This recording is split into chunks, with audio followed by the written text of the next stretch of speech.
میری عزت کا جنازہ نکل گیا، میرے ارمانوں کا قتل ہوا ہے، کوئی خوشیاں نہیں منائی جائیں گی، یہاں پر کوئی پھول نچھاور نہیں کیے جائیں گے۔ سن رہے ہو تم لوگ؟ ملازمین تو اپنا سانس روک کر کھڑے تھے۔ یوں تو گھر کی خواتین کبھی بھی بیرونی جانب جانے کی ہمت نہیں رکھتی تھی، لیکن اس وقت لاؤنج کا دروازہ کھلا تھا۔ بی جان سر پر سفید چادر اوڑے باہر آئی تھی تاکہ یہ پتہ لگا سکے کہ آخر قصہ کیا ہوا ہے۔ گھر کی بڑی تھی، بزرگ تھی، ساجد حسین کی دادی تھی۔ باہر آئی تو ساجد حسین کو غصے سے بیڑا ہوا دیکھا تو متفکر ہوئی تھی۔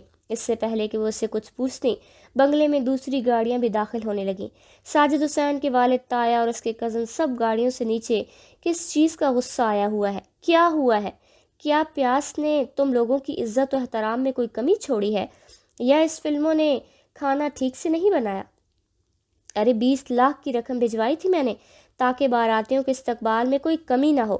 جیسا پوتا تھا ویسے ہی دادی تھی، گرتی ہوئی بولی تھی جب حسین شاہ ان کے سامنے آ کر کھڑا ہو گیا۔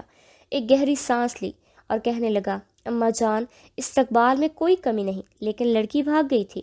یہ سننا تھا کہ بی جان کی رنگت اڑی تھی۔ کہنے لگی، ایسے کیسے بھاگ گئی؟ ارے اس نے کیا اپنی موت کو دعوت دی ہے؟ اور اگر لڑکی بھاگ گئی تو یہ کون ہے جیپ میں؟ جیپ میں بیٹھی سب کی طرف بھی بی جان اشارہ کر کے پوچھا۔ حسین شاہ کہنے لگا، آپ کو تو پتہ ہے نا، ساجد حسین کا اس کی چھوٹی بہن سے نکاح کر کے لے آیا ہے۔ یہ سننا تھا کہ بی جان نے اپنا ہاتھ اپنے کھلے ہوئے منہ پر رکھا اور کہنے لگی، یہ کیا غضب کر دیا ساجد؟ ساجد نے معصوم 17 سالہ لڑکی سے نکاح کر کے آ گیا؟ بہرحال خاتون ملازمہ کو بی جان آواز لگائی اور فوراً ان کی خدمت میں وہ پیش ہو گئیں۔ بی جان کہنے لگی، دلہن کو اندر لے آؤ۔ صبا یوں تھی جیسے بے جان مجسمہ ہو چکی ہو۔ اپنے آنے والے وقت کے بارے میں سوچ کر صبا کی روح تک کانپ گئی تھی کہ پتہ نہیں اس کے ساتھ کیا سلوک کریں گے۔ ملازمہ کے ساتھ وہ قدم اٹھاتے ہوئے حویلی کے اندر داخل ہوئی، جہاں پر گھر کے تمام مرد و خواتین موجود تھیں۔ اپنی چادر سے اسے لاؤنج میں لگی تیز لڑکی روشنی میں سب کے چہرے کچھ دھندلے سے نظر آ رہے تھے۔ سب خواتین حیرت کی تصویر بنے کھڑے تھے۔ اتنی بڑی جرت کوئی لڑکی کیسے کر سکتی تھی جسے ساجد حسین نے عزت دینی چاہی، اور وہ اسے ٹھکرا کر گھر سے بھاگ جائیں؟ گھر سے بھاگ جانے کا اس نے سوچا تو سوچا کیسے؟ اتنا بڑا قدم اٹھایا کیسے؟ وہ بھی فیاض احمد کی بیٹی نے، جو کہ گاؤں کی مسجد کا امام تھا، اور اس کی دوسری بیٹی اس گھر کی عزت بن۔ بی جان کا بھی لہجہ بلند ہوا۔ وہ کہنے لگی، ساجد حسین، تم بھول رہے ہو کہ تم کس کے سامنے کھڑے ہو اور کس کی بات کا اختلاف کر رہے ہو۔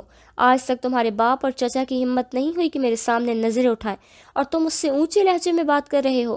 میری بات سے انکار کر رہے ہو کیا؟ تمہاری نظر میں میری اور میری بات کی کوئی اہمیت نہیں ہے؟ ساجد کہنے لگا، میں اس وقت بہت غصے میں ہوں بی جان، میں غصے سے پاگل ہو رہا ہوں، اس لیے میرے اور اس لڑکی کے بیچ میں مت آئے۔ جو بھی آج میرے اور اس لڑکی کے بیچ میں ہوا ہے، میں اس کا لحاظ نہیں کروں گا۔ حسین شاہ اپنی والدہ کے پاس آیا، وہ بھی غصے میں پیڑی بیٹھی تھی۔ اس نے ماں کا ہاتھ پکڑا اور ان کے کمرے میں لے گیا۔ کہنے لگا، اماں جان، آپ اس وقت شیر کے منہ میں ہاتھ دینے کے بارے میں نہ سوچیں، اسے ہوش نہیں ہے، بہت ذلت برداشت کی ہے اس نے، پوری برادری کے سامنے دھوکا ہوا ہے ہمارے ساتھ۔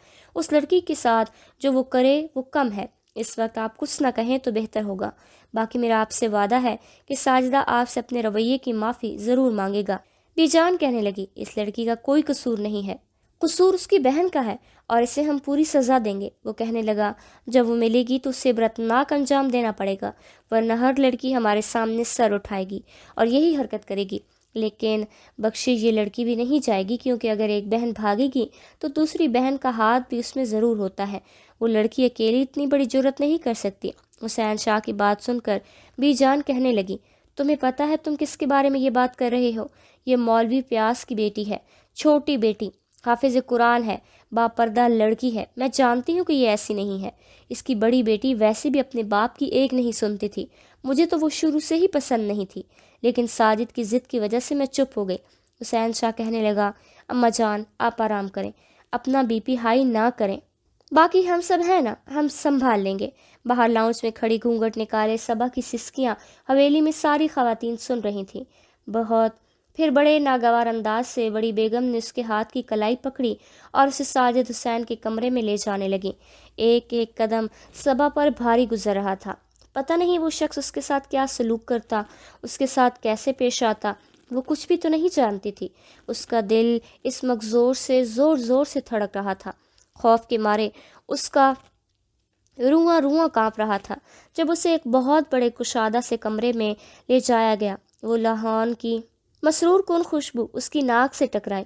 چادر کی دوسری طرف اسے گلاب ہی گلاب نظر آئے۔ جانتی تھی کہ آج کمرے کی سجاوٹ اس کی بہن کے لیے کی گئی تھی۔ بڑی بیگم اسے کمرے میں بٹھا کر جا چکی تھی اور صبا کی حالت اس وقت ایسی تھی کہ جیسے اس کی جان نکل جائے گی۔ وہ یہ سوچ بھی نہیں سکتی تھی کہ اس کی بہن رابعہ اتنا بڑا قدم اٹھانے گی، حالانکہ وہ رابعہ سے بہت محبت کرتی تھی۔ دونوں بہنیں ایک دوسرے سے اپنی ہر بات شیئر کرتی تھی۔ بچپن سے ہی وہ بہت اچھی دوستیں تھیں۔ حالانکہ رابعہ اس سے 5 سال بڑی تھی، لیکن پھر بھی دونوں بہنوں میں آپس میں بہت پیار اور محبت تھا۔ فیاض احمد نے اپنی بیٹیوں سے بہت محبت کی تھی۔ وہ زیادہ امیر نہیں تھے، زندگی غربت میں ہی کٹی تھی، لیکن پھر بھی کبھی بیٹی کی پیدائش پر ناشکری نہیں کی تھی، کیونکہ جانتے تھے کہ بیٹی کی پرورش کرنا اور اس سے پیار کرنا اور محبت سے پیش آنا انہیں جنت میں لے جائے گا۔ بیٹا نہ ہونے پر کبھی بھی اس نے لڑائی جھگڑا بھی نہیں کیا تھا۔ بہت بااخلاق قسم کے انسان تھے، لیکن رابعہ اور صبا میں بہت فرق تھا۔ صبا کو شروع ہی سے کلام پاک پڑھنے سے بہت لگاؤ تھا، یہی وجہ تھی کہ وہ بہت جلد حفظ کرنے لگ گئی، لیکن رابعہ کو جلدی کلام پاک یاد نہیں ہوتا تھا کیونکہ وہ دہان ہی نہیں دیتی تھی۔ اس کی دلچسپی دوسری چیزوں میں زیادہ تھی۔ اس کے گھر میں ٹی وی تو نہیں تھا، البتہ پڑوس میں موجود تھا، اس لیے اپنے بابا سے نظریں بچاتے ہوئے وہ سہیلی سے ملنے کا بہانہ کر کے پڑوس میں چلی جاتی۔ وہاں جا کر ٹی وی پر ڈرامے دیکھتی اور گھر آ کر اپنی ساری باتیں صبا کو بتاتی کہ تم تو پورا دن مدرسے میں گزار دیتی ہو، تمہیں کیا پتہ دنیا کیا ہے۔ وہ کہتی، مجھے نہیں جاننا، مجھے کلام پاک پڑھنے میں ہی سکون ملتا ہے۔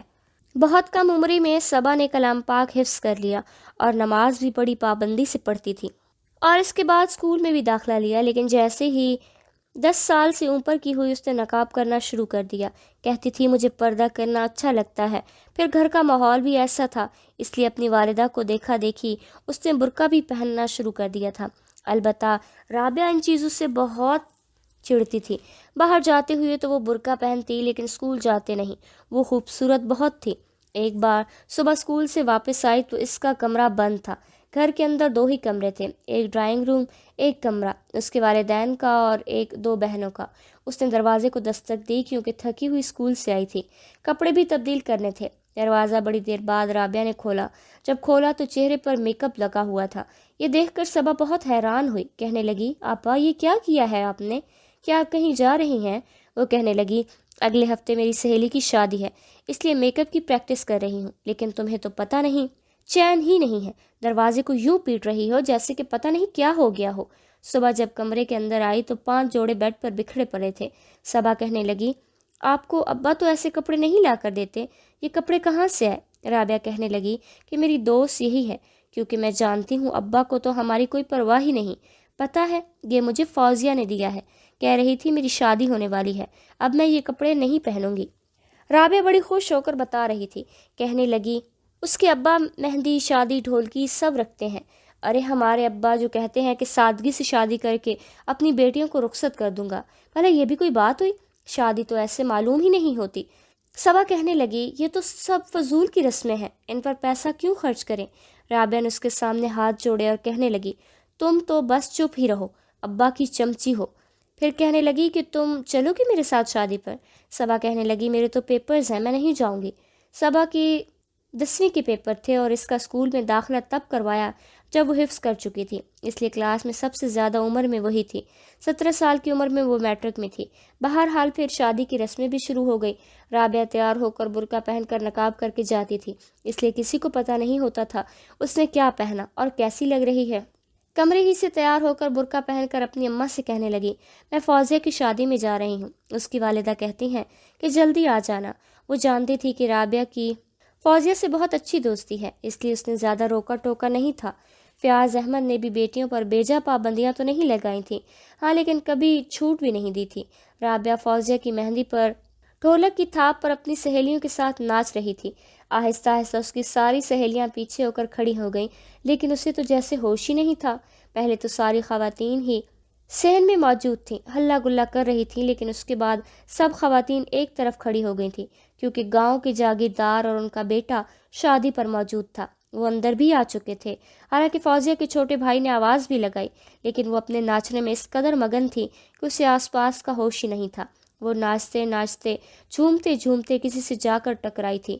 لگتا تھا کہ ابھی گر جائے گی، لیکن کسی کی باہوں کے حصار نے اسے گرنے سے بچا لیا تھا۔ جب رابعہ کی نظریں سامنے کھڑے شخص پر پڑیں جس کی باہوں میں وہ قید ہوئی تھی تو بری طرح سے گھبرائی تھی، کیونکہ وہ جاگیردار کا بیٹا ساجد حسین شاہ تھا جو اسے بڑی ہی دلچسپی سے دیکھ رہا تھا۔ رابعہ نے جلدی سے خود کو سنبھالا اور اس کے ہاتھوں کو اپنی کمر سے پیچھے کیا اور پھر اندر کی طرف دوڑ گئی۔ جا کر فوزی اور دوسری سہیلیوں کو کہنے لگی، کیا تم لوگ مجھے بتا نہیں سکتے تھے؟ اس کی سہیلیاں ہنس رہی تھیں، کہنے لگی، تمہیں ہوش ہی کب ہوتا ہے؟ تم تو جب ناچتی ہو تو بس آگے پیچھے کچھ نہیں دیکھتی۔ سب کو لگا کہ بات یہیں پر آ کر ختم ہو گئی، لیکن ایسا نہیں تھا۔ سلسلہ تو جیسے چل نکلا تھا۔ ایک بار وہ باغ میں اپنی سہیلیوں کے ساتھ آ رہی تھی۔ رابعہ بری لڑکی نہیں تھی، بس شوخ مزاج کی تھی۔ ابھی بھی کمر پر دوپٹہ ڈالے درخت پر چڑھی ہوئی تھی۔ اس کی سہیلیاں کہہ رہی تھیں، رابعہ وہ جو بیچ میں ہے نا، وہ والی کہہ رہی وہ توڑ دو۔ رابعہ کہنے لگی، اچھا ٹھیک ہے۔ کہتے کہتے وہ کافی اوپر تک چڑھ گئی۔ کافی بڑا اور گھناؤنا درخت تھا۔ وہ کہہ رہی تھیں، توڑ توڑ کر نیچے پھینک رہی تھی اور اس کی دوپٹوں میں وہ بھر رہی تھی۔ یہ اچانک اس نے وہاں پر درختوں کے بیچوں بیچ گرگٹ نظر آیا جو کافی بڑا تھا اور سرخ اور ہرے رنگ کا تھا۔ وہ یہ دیکھ کر رابعہ چلانے لگی۔ وہیں باغ میں ساجد حسین بھی موجود تھا جو ایک لڑکی کی نسوانی چیخیں سن کر اس کی طرف جانے لگا۔ یہ باغ اس کا تھا اور بنا اجازت کے وہ لڑکیاں چوری چھپے کیریاں توڑنے کے لیے آئی تھیں۔ جب ساجد حسین کو وہاں آتے دیکھا تو ساری لڑکیاں باغ سے بھاگ گئیں، لیکن جہاں پر رابعہ درخت پر چڑھی ہوئی تھی وہ گرگٹ اس کے اتنے قریب تھا کہ وہ نیچے نہیں اتر سکتی تھی۔ اسے کچھ سمجھ نہیں آ رہی تھی کہ کہاں سے نیچے اترے۔ اوپر سے سامنے سے گرگٹ کو اپنی جانب بڑھتا دیکھ وہ چلائی جا رہی تھی۔ جب ساجد کی نظر اس حسین دلربا پر پڑی جو کرم دین چاچا کی بیٹی کی مہندی پر اس کے سکھ چین لے کر چلی گئی تھی، وہاں پر مالی بھی موجود تھا۔ رابعہ کو دیکھ کر کہنے لگا، او تو رابو ہے نا، امام صاحب کی بیٹی، تو یہاں کیا کر رہی ہے؟ باپ تیرا یہاں پر نیکی کے درس دیتا ہے اور تو چوری کر رہی ہے، بنا اجازت کے شاہ صاحب کے باغ کے پھل توڑ رہی ہے۔ مالی غصے سے بولا تھا، لیکن ساجد نے اسے کہا، تم یہاں سے جاؤ، یہ میری مجرم ہے، اسے سزا بھی میں خود دوں گا۔ وہ مالی وہاں سے جا چکا تھا۔ رابعہ کو گھبراتا دیکھ کر کہنے لگا، کیا ہوا ہے تمہیں لڑکی؟ وہ کہنے لگی، گرگٹ ہے، میری طرف آ رہا ہے، مجھے بہت ڈر لگ رہا ہے، پلیز صاحب جی میری مدد کر دیں۔ اس نے ملتے جلتے لہجے میں یہ بات کہی تھی۔ ساجد حسین نے اپنی شال اتار کر ایک طرف رکھی اور درخت پر چڑھ گیا جہاں وہ موجود تھی۔ سامنے گرگٹ کو دیکھ کر اس نے ٹہنی کو ذرا ہلایا تو وہ گرگٹ دوسری جانب چلا گیا۔ تب جا کر رابعہ کا سانس بحال ہوا۔ پھر اس نے اپنا ہاتھ رابعہ کی طرف بڑھایا اور کہنے لگا، اب تمہیں نیچے اتارنے میں تمہاری مدد کر دوں؟ رابعہ نے اپنا نازک ہاتھ اس کے ہاتھ میں دے دیا اور بڑی احتیاط سے اس نے اسے نیچے اتارا تھا۔ جیسے وہ نیچے اتری کافی شرمندہ تھی، کہنے لگی، صاحب جی میں یہاں نہیں آ رہی تھی، وہ میری سہیلیاں ہیں نا، مجھے کھینچ کر لائی تھیں، کہتی تھیں کہ کیریاں توڑ کر دو، لیکن میرے ہاتھ میں کچھ بھی نہیں ہے، میں نے کوئی چوری نہیں کی، میں بالکل بے قصور ہوں۔ رابعہ نے بڑی معصومانہ سے اپنی صفائی پیش کی، پھر اپنی کمر سے دوپٹہ کھول کر خود پر پہننے لگی، کیونکہ ساجد حسین کی تیکھی نظریں اس پر تھیں۔ وہ کہنے لگا، چوری تو تم نے کی ہے۔ وہ ایک ایک قدم اس کی طرف آ رہا تھا اور وہ ایک ایک قدم پیچھے ہو رہی تھی۔ وہ کہنے لگی، اللہ پاک کی قسم میں نے ایک بھی کیری نہیں لی، آپ میرے ہاتھ دیکھ لو، ایک بھی نہیں ہے۔ اس نے ہاتھ آگے بڑھائے، اپنے ہاتھ میں اس کے ہاتھ لے کر وہ کہنے لگا، کرم دین چاچا کی بیٹی کی مہندی والے دن بہت خوبصورت لگ رہی تھی، اس دن تم نے میرا دل چرا لیا تھا۔ رابعہ حیران تھی، اس نے کبھی سوچا نہیں تھا کہ جاگیردار کا بیٹا اسے یوں اظہار محبت کرے گا۔ رابعہ نے جلدی سے اپنا ہاتھ چھڑایا اور باغ سے بھاگتی ہوئی اپنے گھر چلی گئی، لیکن گھر جا کر کسی کو یہ نہیں بتایا۔ رابعہ کی بچپن ہی سے اپنی خالہ زاد سے بات طے ہوئی تھی، اسے اپنا منگیتر بہت پسند تھا، دونوں ایک دوسرے کو پسند کرتے تھے، لیکن ساجد حسین کو جیسے وہ لڑکی بھاگ گئی تھی، ایسا کیسے ممکن تھا کہ اسے چھوڑ دیتا؟ ویسے بھی اپنے گھر میں وہ بڑا تھا، گھر میں دادی کے بعد اس کی بات کو اہمیت دی جاتی تھی، کیونکہ بہت جلدی اس نے اس جاگیردارانہ نظام کو سنبھال لیا تھا۔ اب تو جیسے یہ سلسلہ چل نکلا تھا، جہاں بھی ساجد حسین رابعہ کو کھیتوں میں آتے جاتے دیکھتا تو اپنی گاڑی روک لیتا اور اسے کہتا، بیٹھو، میں تمہیں تمہارے گھر تک چھوڑ دیتا ہوں، لیکن وہ اس کے ارادوں کو بھانپ گئی تھی، اس لیے صاف انکار کر دیتی تھی۔ وہ کہتی، کیا میرا راستہ مت روکا کریں۔ وہ کہنے لگا، کیا کروں، دل کے ہاتھوں مجبور ہو گیا ہوں۔ رابعہ نے کہا، دیکھیں میں آپ سے محبت نہیں کرتی، اس لیے میرا پیچھا چھوڑ دے۔ ساجد حسین کہنے لگا، محبت بعد میں کر لینا، میں ویسے بھی تم سے شادی کا ارادہ رکھتا ہوں، اور اچھی بیویاں شادی کے بعد ہی اپنے شوہر سے محبت کرتی ہیں۔ رابعہ نے گہری سانس لی اور اپنے ہاتھ باندھ کر اس کے سامنے کھڑی ہو گئی۔ کہنے لگی، دیکھیے میری بات غور سے سنیں، جتنا جلدی ہو سکے اسے اپنے ذہن میں بٹھا لیجیے۔ میں اپنے خالہ زاد جمال کو بہت پسند کرتی ہوں اور بچپن سے میرا رشتہ طے ہے۔ ہم دونوں ہی ایک دوسرے سے محبت کرتے ہیں اور شادی بھی میری وہیں ہوگی۔ ساجد حسین اپنی گاڑی کا دروازہ کھولا اور باہر نکل آیا اور رابعہ کے سامنے کھڑا ہو گیا۔ وہ کہنے لگا، کیا کہا تم نے؟ رابعہ اس کی غضبناک لہجے کو سن کر کچھ گھبرا گئی۔ وہ کہنے لگا، جو چیز ساجد حسین کو پسند آ جائے پھر وہ اس کی ہو جاتی ہے۔ آج ہی میرا باپ اور میرے چچا تمہارے گھر رشتہ مانگنے آئیں گے۔ تمہارے باپ سے کیسے اس رشتے پر ان کا اقرار کروانا ہے میں بہت اچھے طریقے سے جانتا ہوں۔ جب تم میری دلہن بن کر میرے جلے عروس میں آؤ گی تو اپنے دل سے اپنے کزن کی محبت کو کھروچ کر پھینک دو گی، تو اپنے دل سے اپنے کزن کی محبت کو کھروچ کر پھینک کر آنا۔ میں برداشت نہیں کروں گا کہ میری بیوی کے دل میں کوئی اور بستا ہو۔ رابعہ کہنے لگی، یہ کیا زبردستی ہے؟ میں آپ سے شادی نہیں کروں گی۔ اس سے آگے کہ وہ کچھ کہتی ساجد حسین اس کے منہ پر ہاتھ رکھ چکا تھا۔ وہ کہنے لگا، تمہارا انکار تمہارے گھر والوں کو تباہ کر کے رکھ دے گا۔ سوچ سمجھ کر بات کرو کہ تم بات کس کے ساتھ کر رہی ہو۔ میں گاؤں کا کوئی اور نوجوان نہیں جس نے جو چاہا ہو کہہ دو۔ جاگیر حسین شاہ کا بیٹا۔ یہ کہہ کر وہ دوبارہ گاڑی میں بیٹھ کر دھواں اڑاتا ہوا وہاں سے جا چکا تھا۔ رابعہ صحیح معنوں میں پریشان ہو گئی تھی۔ ساجد حسین نے صرف کہا نہیں تھا، شام کو ہی اس کے والد اور چچا فیاض احمد کے گھر پر موجود تھے۔ رابعہ کمرے میں بیٹھی انگلیاں چٹکا رہی تھی۔ وہ بے حد پریشان تھی اور سب اسی کو دیکھ رہے تھے۔ وہ کہنے لگی کہ کچھ دیر بعد ہی اس کے والد والدہ کمرے میں آئے اور کہنے لگے، جاگیردار اپنے بیٹے کا رشتہ تمہارے لیے مانگ رہے ہیں۔ رابعہ سن کر کھڑی ہو گئی اور کہنے لگی، اب آپ جانتے ہیں نا کہ میرا رشتہ طے ہے اور میں جمال کے علاوہ کسی اور سے شادی نہیں کروں گی۔ یہ سن کر فیاض احمد نے کہا، میں انکار کر چکا تھا، لیکن وہ لوگ دھمکیاں دے رہے ہیں کہ زمین واپس لے لیں گے، یہ گھر واپس لے لیں گے، ہمارا جینا دوبر کر دیں گے۔ یعنی تو کبھی تم لوگوں کو بنا پردے باہر نہیں نکالا تو کیسے جاگیردار کی بیٹی کی تم پر نظر پڑ گئی؟ یہ بات سن کر رابعہ کی نظریں جھکی تھی۔ بہرحال غلطی تجھ سے ہوئی تھی۔ گھر سے وہ نقاب والی چادر پہن کر جاتی تھی لیکن باغ میں جا کر اتار کر ایک طرف رکھ دیتی تھی، اور آج اس کی بے پردگی نے اسے یہ وقت دکھایا تھا۔ اس نے ہاتھ جوڑ کر اپنے باپ کے سامنے کہا، ابا مجھے یہ شادی نہیں کرنی۔ لیکن فیاض احمد مجبور تھے۔ وہ کہنے لگے، میں بے گھر ہو جاؤں گا، اس لیے تمہیں شادی یہیں کرنی پڑے گی۔ دونوں میاں بیوی آنسو ہی صاف کر رہے تھے۔ رابعہ رونے لگی، پھوٹ پھوٹ کر رونے لگی، لیکن فائدہ نہیں تھا کیونکہ جاگیردار حسین شاہ اپنے بیٹے سے اس کا رشتہ طے کر کے ہی گیا تھا۔ لیکن جیسے یہ خبر جمال اور اس کے گھر والوں تک پہنچی، وہ فیاض احمد کے گھر آ گئے اور کہنے لگے، بھائی صاحب بچپن سے ہی آپ نے بچوں کا رشتہ طے کیا ہوا تھا اور ایک دم سے انکار کر دیا۔ جمال اپنے والدین کے ساتھ آیا تھا۔ جمال کے والد نے شروع کی تھی کہ فیاض احمد کہنے لگے، میں بے حد مجبور ہوں، تم تو جانتے ہو نا ان جاگیرداروں کو، ان کے سامنے ہم جیسوں کی نہیں چلتی، اور میں یہ نہیں چاہتا کہ میری بچی کی بدنامی ہو جائے کیونکہ یہ لوگ اسے بے عزت کر دیں گے۔ میرا انکار میری زندگی جہنم بنا کر رکھ دے گا۔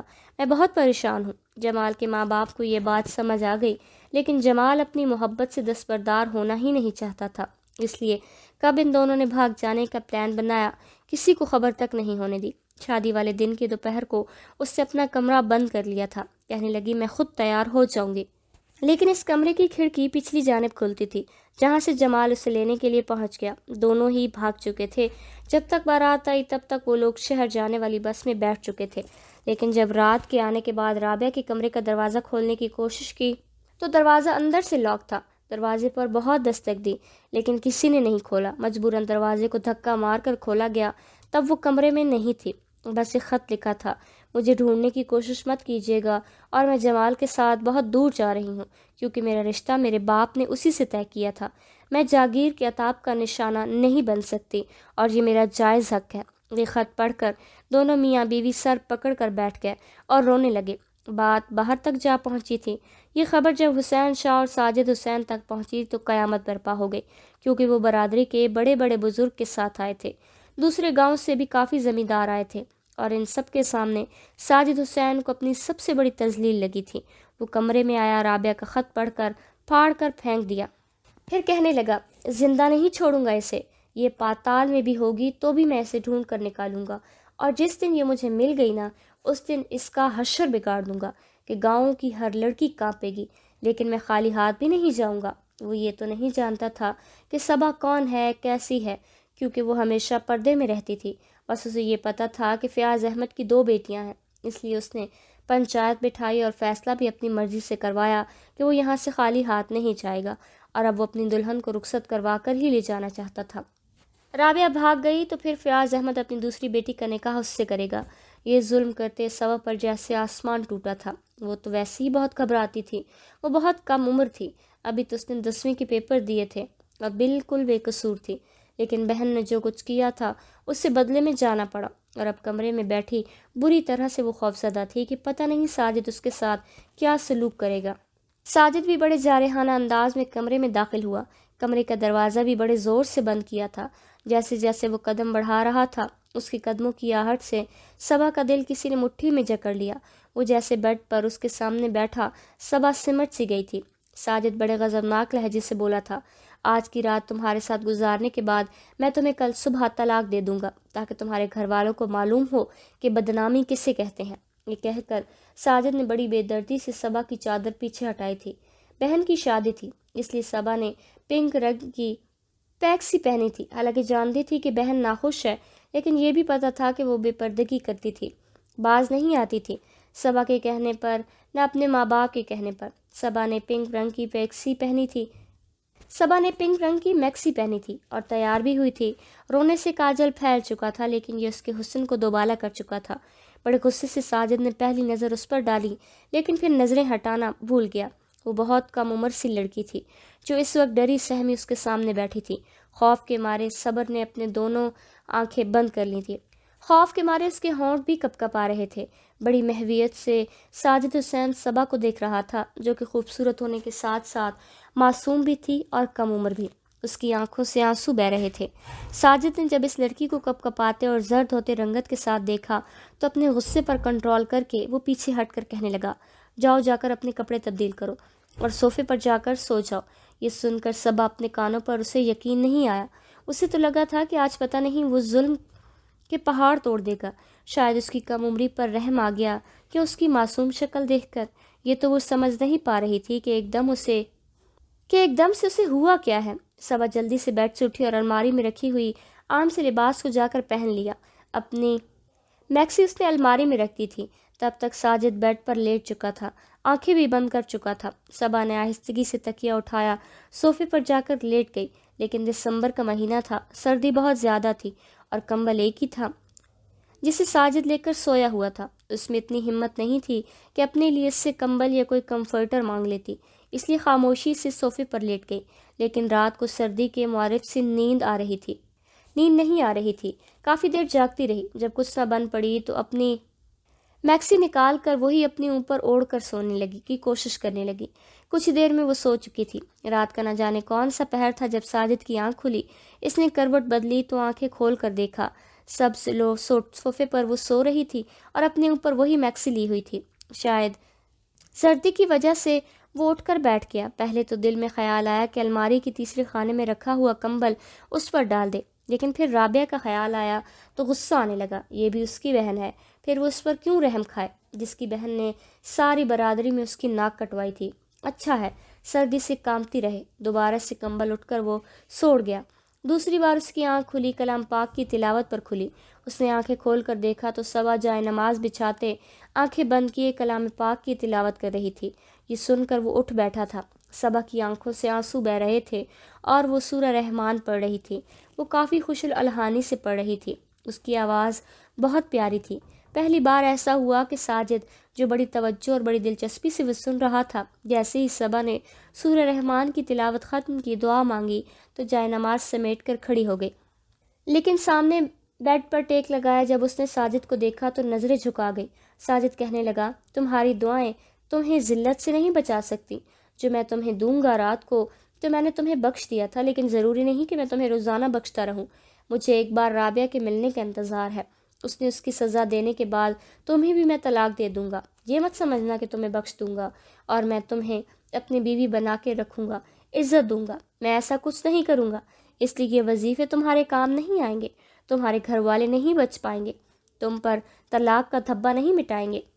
وہ کہنے لگی، اگر میرے اللہ نے میری قسمت میں یہ سب لکھا ہے تو میں نہیں روک سکتی۔ جس طرح اس نے کہا کو نہیں روک پائی، کیونکہ اللہ نے آپ کو میرے نصیب میں لکھ دیا تھا۔ میں چاہ کر بھی انکار نہیں کر سکتی تھی، اور نہ ہی آپ کر پائے۔ جو ہونا تھا ہو گیا، کیونکہ میری قسمت میں آپ کو لکھا گیا تھا۔ اگر میرے اللہ کی مرضی ہوئی تو یہ رشتہ بھی میں اپنی آخری سانس تک نبھاؤں گی، اور اگر بدنامی ہی میرے نصیب میں لکھی ہے تو میں اسے روک نہیں سکتی۔ وہ یہ کہہ کر کمرے سے باہر جا چکی تھی اور ساجد کو حیران کر چکی تھی۔ وہ اس کم عمر لڑکی سے اتنی بڑی بات کی امید نہیں رکھتا تھا۔ حویلی میں سب خواتین فجر کے بعد ہی اٹھ جاتی تھیں، اور ملازمین بھی، لیکن مرد حضرات اپنی مرضی سے اٹھنے کے مالک تھے۔ جب صبا کو صبح سویرے کمرے سے باہر دیکھا تو اپنے پاس بلا لیا۔ اس وقت وہ صرف وہی اٹھی ہوئی تھی، نماز پڑھ کے کمرے سے باہر آئی تھی۔ صبا اس کے صوفے پر بیٹھے دیکھا، تب اپنے پاس انہوں نے بلا لیا۔ وہ خاموشی سے بھی ان کے پاس چلی گئی اور انہیں سلام کیا۔ اس معصوم کا کم عمر لڑکی پر انہیں بہت پیار آیا۔ بی جان سے اپنے کمرے میں جانتی ہوں۔ بی جان نے اس سے کہا، جانتی ہو ساجد حسین کا غصہ بہت تیز ہے، لیکن وہ بھی برا نہیں ہے۔ اس نے بے شک غصے اور طیش میں تم سے نکاح کیا، لیکن میں جانتی ہوں آہستہ آہستہ وہ ٹھیک ہو جائے گا۔ صبا بی جان سے کوئی بات نہیں کی کہ ساجد کا ارادہ کیا ہے، وہ تو اسے رکھنا ہی نہیں چاہتا۔ کچھ ہی دیر میں بڑی بیگم اور چھوٹی بیگم بھی جاگ گئی تھیں۔ جب صبا کو بھی بی جان کے کمرے میں دیکھا تو اسے کہنے لگی، تم باہر آ جاؤ، کیونکہ بی جان ناشتے کے بعد آرام کریں گی۔ بی جان کا ناشتہ بڑی بیگم نے ہی بنایا تھا۔ بی جان کو ناشتہ کروا کر اس نے دوا دی اور بی جان سو گئی۔ صبا کمرے سے باہر آ چکی تھی۔ بڑی بیگم بڑے ناگوار لہجے میں اس کی بات کی اور کہنے لگی، تم جیسے لوگوں کو میرے بیٹے نے عزت دینا چاہی تھی۔ تم کیا سمجھتی ہو کہ میرے بیٹے کے لیے رشتوں کی کمی تھی؟ وہ جس لڑکی پر ہاتھ رکھتا اس گھر میں ہمارا رشتہ ہم لے کر جاتے، وہیں سے ہماری بڑی عزت سے رشتہ مل جاتا۔ میرے بیٹے نے تو محبت میں ذات برادری اور ہم لوگوں کو بھی نہیں دیکھا، اور تمہاری کم ظرف بہن کو پسند کر لیا اور بڑی عزت سے اسے شادی کرنا چاہی، لیکن وہ اس قابل ہی نہیں تھی کہ جاگیر گھرانے کی بہو بنتی۔ صبا نے کہا کہ رشتے زبردستی سے نہیں کیے جاتے۔ آپ کے شوہر اور آپ کے دیور نے زبردستی میری بہن کا رشتہ میرے والد سے طے کروا کر گئے تھے۔ میری بہن کی بچپن سے ہی میری خالہ زاد کے ساتھ بات طے ہوئی تھی، اور میری بہن اسی سے شادی کی رضامند تھی۔ وہ بار بار کہتی رہی کہ مجھے شادی نہیں کرنی، پر آپ کے شوہر اور دیور نے میرے باپ کو دھمکیاں دے کر یہ سننا تھا کہ ایک زوردار تھپڑ بڑی بیگم نے صبا کے منہ پر دے مارا۔ وہ کہنے لگی، کم ظرف، ہمارے آگے زبان چلاتی ہو؟ تیز زبان تیری کھینچ لوں گی، تیرے منہ سے نکال کر باہر پھینک دوں گی۔ تمہیں میں اس گھر میں کبھی بھی بہو کی حیثیت سے قبول نہیں کروں گی۔ تم ایک زر خرید غلام کی طرح یہاں پر زندگی گزارو گی، اور میں اپنی بیٹی کی شادی اپنے بھائی کی بیٹی سے کروں گی، اور تمہارے سامنے کروں گی۔ صبا کہنے لگی، مجھے کوئی اعتراض نہیں، آپ جہاں چاہیں اپنے بیٹے کی شادی کر سکتی ہیں۔ بڑی بیگم کہنے لگی، جاؤ کچن میں، آج کے بعد سارے ملازمین کا کھانا اور گھر کے افراد کا کھانا تم اکیلے پکاؤ گی، اور کوئی بھی تمہاری مدد نہیں کرے گا۔ صبا خاموشی سے کچن میں چلی گئی، سب کے لیے کھانا بنانے لگی۔ پورا دن اس کا کچن میں گزرا، کیونکہ بڑی بیگم ساجد سے بھی کہہ چکی تھی کہ یہ لڑکی تمہاری پسند کی نہیں ہے، نہ ہی تمہیں اس سے محبت ہے، اس لیے ہم جیسا چاہیں اس کے ساتھ سلوک کریں گے، اور تم دوسری شادی بھی ضرور کرو گے، وہ بھی میری بھتیجی کے ساتھ۔ ساجد نے کوئی جواب نہیں دیا، اسے تو صرف رابعہ کی تلاش تھی۔ اسے بہت سے ملازمین کو اس کام پر لگا چکا تھا کہ جہاں رابعہ اور اس کے شوہر کو دیکھے پکڑ کر فوراً اس کے پاس لائے۔ صبا سارے کام خاموشی سے کرتی تھی، لیکن جیسے ہی اذان ہوتی تھی وہ نماز پڑھنے چلی جاتی، اور بڑی بیگم کو اس بات پر بھی اعتراض تھا۔ وہ کہتی تھی، پہلے کام کرو، نماز بعد میں پڑھنا۔ وہ کہنے لگی کہ میرا رب پہلے ہے اور دنیا بعد میں، نماز نہیں چھوڑوں گی، اور دنیا کے کام کے لیے اپنی نماز قضا بھی نہیں کروں گی۔ اس بات پر بڑی بیگم نے اسے بہت مارا تھا۔ کہنے لگی، تمہاری زبان بہت چلتی ہے۔ ایک بار یہ منظر ساجد نے بھی دیکھا تھا کہ اس کی ماں صبا کو اس بات پر مار رہی تھی کہ وہ پہلے نماز پڑھنا چاہتی تھی اور گھر کے کام بعد میں کرنا چاہتی تھی۔ یہ دیکھ کر اسے کچھ افسوس ہوا تھا۔ وہ جانتا تھا کہ وہ نماز کی پابند ہے، کیونکہ صبح صبح اس کی آنکھ صبح کی کلام پاک کی تلاوت سے ہی کھلتی تھی۔ پہلی بار آگے بڑھ کر اس نے اپنی ماں کا ہاتھ پکڑا تھا۔ وہ کہنے لگا، کیوں مار رہی ہو آپ اسے؟ کیا کیا ہے اس نے؟ صبا کے چہرے پر 5 انگلیاں چھپی ہوئی تھیں اور وہ رو رہی تھی۔ بڑی بیگم کہنے لگی، تم کون ہوتے ہو پوچھنے والے؟ میرا ہاتھ چھوڑو، یہ بہت زبان دراز لڑکی ہے۔ ساجد کہنے لگا، مجھے پتا ہے اس نے کیا کہا آپ سے، کیا گالی دی ہے، بدتمیزی کی ہے، مجھے بتائیں، اسے میں خود ماروں گا، مجھے بتائیں اس کا قصور کیا ہے۔ بڑی بیگم کہنے لگی، کہتی ہے پہلے نماز پڑھوں گی پھر کام کروں گی، یہ ہوتی کون ہے میرا کام بعد میں کرنے والی۔ وہ کہنے لگا، یہ تو کوئی بڑی بات نہیں ہے، اگر پہلے نماز پڑھنا چاہتی ہے تو پڑھ سکتی ہے، اور میرے خیال سے ہم بھی مسلمان ہیں، اسے وقت سے نماز پڑھنے سے تو کوئی نہیں روک سکتے۔ آپ کل کو اللہ کے سامنے کیا جواب دیں گی؟ یہ سن کر بڑی بیگم چپ سی ہو گئی۔ پھر اس نے صبا سے کہا کہ جا کر نماز پڑھو، باقی کا کام بعد میں کر لینا۔ وہ فوراً سے اٹھ کر لنگڑاتے ہوئے اپنے کمرے میں چلی گئی، کیونکہ بڑی بیگم نے اپنے پاؤں کی جوتی سے اس کے پیر کو بھی زور سے دبایا تھا۔ پھر وہ کراہ کے رہ گئی۔ ساجد اپنی والدہ سے کہا، آج کے بعد اسے نماز کے لیے مت روکیے گا۔ پہلی بار ساجد کو لگا کہ اس کے دل میں صبا کے لیے ہمدردی کا جذبہ جھانکا تھا۔ رات کو جب وہ صوفے پر جا کر سونے کے لیے لیٹی تو ساجد کافی دیر تک اس کا چہرہ دیکھتا رہا۔ اس کی رنگت پہلے سے بہت زیادہ پیلی پڑ چکی تھی، لیکن آج تک اس نے شکوہ نہیں کیا تھا، کہ کوئی شکایت بھی نہیں کی تھی۔ ساجد کی ہر چیز کا خیال رکھتی تھی، اس کے کپڑے اسے پریس ملتے تھے، اس کے جوتے ہمیشہ صاف کر کے خود پہناتی تھی، اس کے سر پر عزت کی پگڑی بھی رکھتی تھی، جو کہ جاگیرداروں کی شان ہوتی ہے۔ شکوہ نہیں کیا تھا، کوئی شکایت نہیں کی تھی، پھر کیسے ممکن تھا کہ وہ اپنے دل کو صبا کے لیے دھڑکنے سے روک سکتا؟ صبح جب اسے صبا کی تلاوت کی آواز آئی تو پہلی بار ہوا کہ وہ وضو کر کے آیا تھا۔ جیسے ہی صبا جائے نماز اٹھانے لگی تو کہنے لگا، بچھا رہنے دو، مجھے نماز پڑھنی ہے۔ ساجد کو پتہ ہی نہیں چلا کہ کب آہستہ آہستہ وہ بدلنے لگا تھا، نماز بھی پابندی سے پڑھنے لگا تھا، اور اس کا یہ بدلاؤ ہی بھی جان کو بہت اچھا لگا تھا۔ وہ خود بھی صبا کی بہت تعریف کرتی تھی، انہیں وہ بہت اچھی لگتی تھی، ہر وقت سر پر دوپٹہ کرتی، تسبیح کرتی، ساتھ کام کرتی رہتی۔ 2 ماہ گزر چکے تھے، لیکن اب ساجد کا دل مکمل طور پر صبا کی طرف مائل ہو چکا تھا۔ اس لیے ایک رات اس نے اسے بڑی عزت سے اپنے بیڈ پر لٹایا تھا اور بڑی محبت سے نکاح کے پاکیزہ رشتے کو نبھایا تھا۔ لیکن اگلی صبح اسے پتہ چل گیا کہ جمال اور رابعہ شہر میں رہ رہے ہیں۔ ان کا پتہ لگ چکا تھا اور اس خبر نے پوری حویلی میں تہلکہ مچا دیا تھا۔ دونوں کو پکڑا جا چکا تھا اور وہ حویلی میں ہی لائے جا رہے تھے۔ جب صبا نے ہاتھ جوڑ کر منت کی تھی کہ اس کی بہن کو کچھ نہ کہا جائے، لیکن ساجد چپ تھا۔ جیسے رابعہ اور جمال کو ساجد کے پاؤں میں لا کر پھینکا گیا تو جمال اس کے سامنے ہاتھ جوڑ کر کہنے لگا، خدا کی قسم ہمارا کوئی قصور نہیں سوائے اس کے کہ ہم نے اپنا جائز حق استعمال کیا ہے۔ ساجد نے جمال کا ہاتھ پکڑا تو رابعہ کو لگا جیسے اس کو جان سے مار ڈالے گا، لیکن وہ کہنے لگا، میں نے تم دونوں کو معاف کیا، تم لوگ اسی گاؤں میں رہ سکتے ہو، مجھ سے چھپنے کی ضرورت نہیں۔ سب لوگ ساجد کا فیصلہ سن کر جتنا بھی حیران ہو سکتے تھے ہوئے۔ اس کے بعد شاہ حسین نے پوچھا کہ تم نے معاف کیوں کیا؟ وہ کہنے لگا، میری قسمت میں صبا تھی بابا جان، اور پتہ نہیں میری کون سی نیکی کا صلہ مجھے صبا کی صورت میں ملا ہے، جس کی خدمت نے، محبت نے اور دینداری نے مجھے بالکل بدل کے رکھ دیا ہے۔ میرے دل میں کسی کے لیے کوئی بھی نفرت نہیں ہے۔ میں سمجھ گیا ہوں کہ رشتے جبراً مسلط نہیں کیے جاتے، جو قسمت میں ہوتا ہے وہی ہمارے لیے بہتر ہوتا ہے، اور صبا میرے لیے ہر لحاظ سے بہتر ہے۔